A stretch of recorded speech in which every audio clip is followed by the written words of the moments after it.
এমনি নানা স্লোগান আর ক্ষোভ আশ্রে পড়ে শাহবাগ মোড়ে। রাজধানীর বিভিন্ন শিক্ষা প্রতিষ্ঠান থেকে আসা শিক্ষার্থীরা তনু হত্যার বিচারের দাবিতে জড়ো হয় মঙ্গলবার দুপুর থেকে। সবার মুখে একটাই দাবি, অপরাধীর দৃষ্টান্তমূলক শাস্তি চাই।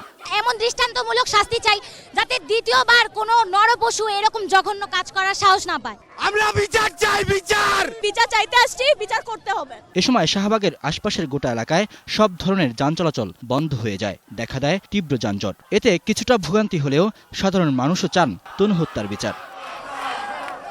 যার অধিকার তার নিজেকে লড়ে নিতে হয়, কেড়ে নিতে হয়। সেই অধিকার কেড়ে নেওয়ার জন্য আজকে আমাদের ছোট ছোট শিক্ষার্থীরা এই আন্দোলনে সোচ্চার হয়েছে, সেজন্য আমি তাদের সাথে আছি। কি ঘরে, কি বাইরে, কি স্কুলে, কি গার্মেন্টসে আমার দেশের মা বোনরা নিরাপদ না। দেশের প্রধানমন্ত্রী মহিলা, স্পিকার মহিলা, এর আগে স্বরাষ্ট্রমন্ত্রী মহিলা ছিলেন, তারপরও দর্শন বন্ধ হচ্ছে না। পরে বেলা 3:30টার দিকে অবরোধ প্রত্যাহার করে নতুন কর্মসূচি ঘোষণা করে শিক্ষার্থীরা। তবে এসএসসি পরীক্ষা ধর্মঘটের আওতামুক্ত থাকবে।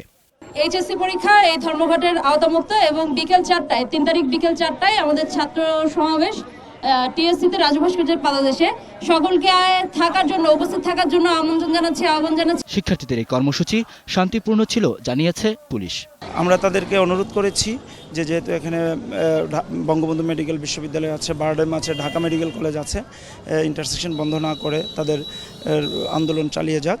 তো তারা আমাদের কথা শুনে। এদিকে কুমিল্লা সহ দেশের বিভিন্ন জেলায়ও তনু হত্যার প্রতিবাদে হয়েছে মানববন্ধন ও বিক্ষোভ। স্বাধীনতার 45 বছর পরে যদি আমরা নিরাপদ না থাকতে পারি, তাহলে আমরা কিসের স্বাধীনতা পেলাম? আজকে প্রায় 10 দিন হয়ে গেল তনু হত্যা মামলার এখনো কোনো বিচার হয়নি।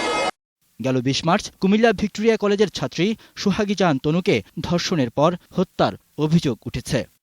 রিয়াদ সুমন, 21 টেলিভিশন, ঢাকা।